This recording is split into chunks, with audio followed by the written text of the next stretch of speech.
Hello! Je voulais te faire cette courte vidéo pour te parler des différents défis d'une séance de breathwork. Ils sont trois. Le premier, c'est le défi physique. En fait, c'est un défi qui va apparaître au bout de quelques minutes après le tout début de la séance de respiration active, circulaire et connectée. Et qui va te donner des sensations que tu vas estimer comme étant un peu inconfortables parce qu'elles sont finalement inconnues. Tu n'as pas l'habitude de les avoir. C'est quoi? C'est des picotements, des fourmillements dans les mains, les pieds, les jambes.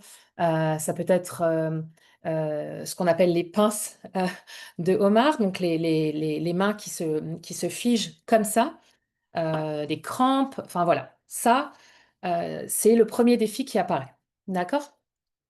Le second défi qui apparaît dans une séance de breathwork, c'est le défi mental.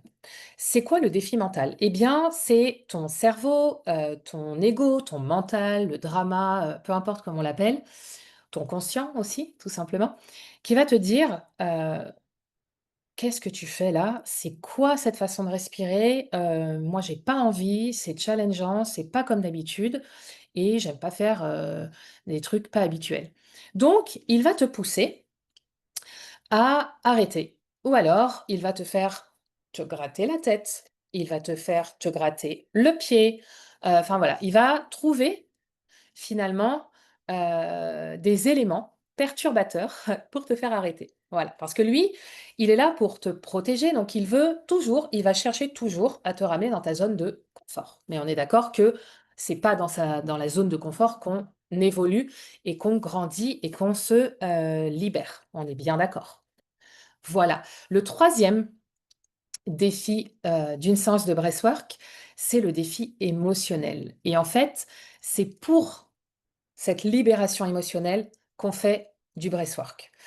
En fait, la libération émotionnelle, elle intervient, vers, la fin, de la respiration active, circulaire et connectée, à peu près aux 3/4 de la séance, une fois que les défis, physiques, et mental, ont eu lieu et ce défi émotionnel, c'est en fait une libération émotionnelle. Parce qu'en fait, ton cortex préfrontal, à ce moment-là, il va se mettre en off et donc tu vas accéder finalement, à un espace que tu n'as pas l'habitude, de pratiquer, à un espace dans lequel, tu n'es pas habituellement et c'est dans cet espace-là justement, que tu vas pouvoir vivre une libération émotionnelle.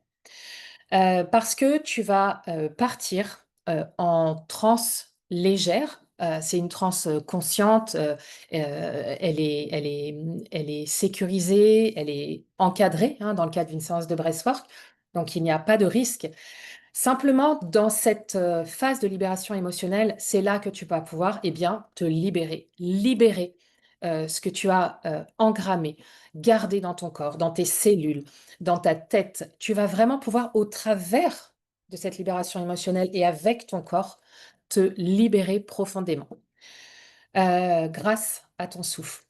Voilà, j'espère que cette, courte vidéo t'éclaire sur, les 3 défis d'une séance de breathwork, et j'espère te voir bientôt respirer avec moi et je te souhaite, une bonne continuation et à très vite. Ciao!